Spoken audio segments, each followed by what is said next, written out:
Thursday na naman po, sale na naman. Alam niyo na, 30% off lahat na naman ang mga sapatos na naririto ngayon. Give you an idea, ito po yung mga meron. Nandito pa rin yung Samba, 950. Nasa 600 na lang po.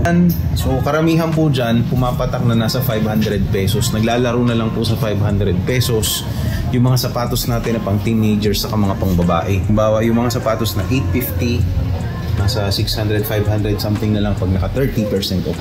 Same din po sa lahat ng mga sapatos na nandyan sa loob, sa mga old stock natin. So mas maganda po pag nauna kayo para makuha nyo pa yung mga magaganda ang quality na naka 30% off. Yung Travis Scott natin, ayun, 850, magiging 600. So ito po pala, dagdag ko lang bigla, meron kami ditong used bag.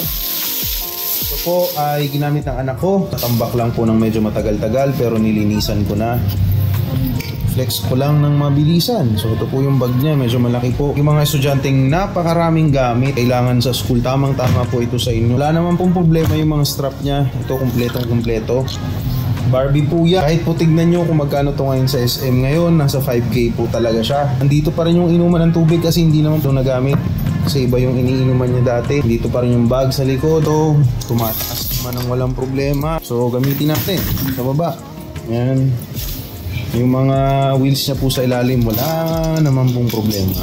Iniikot-ikot pa rin siya. Yan, overall, okay po. Barbie po yan na authentic Barbie bag po yan. Halagang 5,000, bebenta na lang po namin ng 999. Kasi ginamit na po. And ang issue lang ito po, medyo may konting tastas dito sa front part. Hindi naman masyadong big deal kasi overall magagamit naman. And may strap po siya dyan na walang kaproblema. So ito yung niya, yung gulong niya sa ilalim.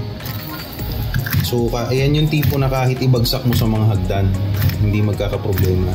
Meron siyang gulong dito sa likod na kayang i-absorb yung impact ng hagdan. Kompleto pa po pati kapote niya, nandito rin.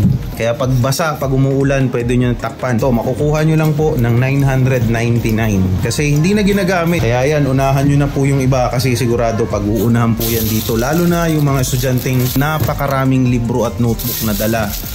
So ito hindi ka na mahihirapan. Takpan natin para hindi maalikabukan. So yan, live po kami pagkagabi, Thursday night. Makakasama natin si Miss Chloe. So hanggang dito na lang. Marami pong salamat sa panonood.